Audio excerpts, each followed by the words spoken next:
বিজিবির নাম পুনরায় বিডিআর করার দাবি। বর্ডার গার্ড বাংলাদেশ বিজিবির নাম পুনরায় বাংলাদেশ রাইফেলস করা সহ ৮ দফা দাবি জানিয়েছেন কারা নির্যাতিত বিডিআর পরিবারের সদস্যরা। শুক্রবার জাতীয় প্রেস ক্লাবের জহুর হোসেন চৌধুরী হলে আয়োজিত এক সংবাদ সম্মেলনে তারা এসব দাবি জানান। বিডিআর কল্যাণ পরিষদের সহযোগিতায় সংবাদ সম্মেলনে লিখিত দাবিগুলো তুলে ধরেন বিডিআর সন্তান মোহাম্মদ আবদুল্লাহ আল মামুন।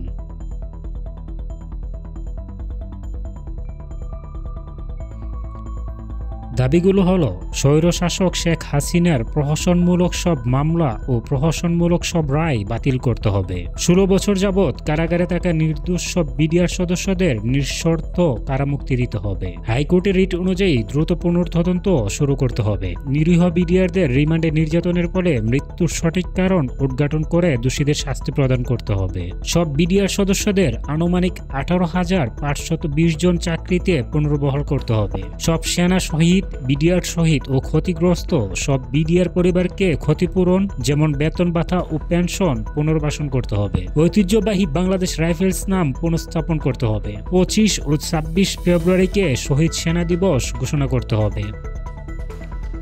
সংবাদ সম্মেলনে বক্তারা আরও বলেন, যে কোনো প্রক্রিয়ার মাধ্যমে সর্বপ্রথম যন্ত্রণাময় ১৬ বছর যাবৎ কারাভোগ করা নিরীহ সব বিডিআরকে কারামুক্তি করা হোক এবং স্বাধীন তদন্ত কমিশনের মাধ্যমে মূল পরিকল্পনাকারী ও ঘাতকদের খুঁজে বের করে আইনের মাধ্যমে দৃষ্টান্তমূলক শাস্তি প্রদান করা হোক।